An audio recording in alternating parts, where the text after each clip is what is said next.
बरोबर आहे. पी-एस-आय जाधव यांची नाईट ड्युटी ऑफिसर होते. मी डिव्हिजनमध्ये नाईटला होतो. जसं ड्युटी ऑफिसरला बीट मार्शल आनंद सिंग यांना जी माहिती मिळाली, त्यावेळेला मला माहिती मिळाली. जसं लगेच जाऊन खात्री केली खबरेची. जो एक दारू प्यायला उशिरा दारू प्यायला गेला 12:30 वाजता. ॲक्च्युअली 1:30 वाजेपर्यंत बार ॲन्ड रेस्टॉरंट राहते. 12:30ची घटना आहे. जसं माहिती मिळाली त्यावेळी आम्ही जाऊन खबरेची शहानिशा केली. जसं खबर दिली त्याच पद्धतीने आम्ही गुन्हा दाखल करून घेतलं आणि त्या पूर्ण बार एंड रेस्टॉरंटची सर्च करून त्या ठिकाणी ज्या खबरेप्रमाणे एक लोखंडी देशी कट्टा मिळाली.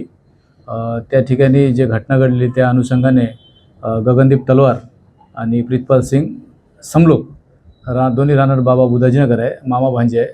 दोघांना आम्ही ताब्यात घेतली. त्या बार एंड रेस्टॉरंटमधून 2 पंचांसमक्ष कायदेशीर कारवाई करून ते पिस्टल अंदाजे 25,000ची जप्त केली आणि त्या दोन्ही लोकांना मेडिकल करून अटक करण्यात आली आणि त्याची PCR पण घेण्यात आली. त्या ठिकाणी नाईट DO पी-एस-आय जाधव होते आणि त्यांची टीम आणि हवालदार आनंद सिंग, इतर माझ्यासोबतचे पण ड्रायव्हर, चालक हे लोक होते. आम्ही ती कारवाई ACP लकडगंज श्वेता मॅडम आणि DCP महक स्वामी मॅडम यांच्या मार्गदर्शनाने कारवाई करण्यात आली.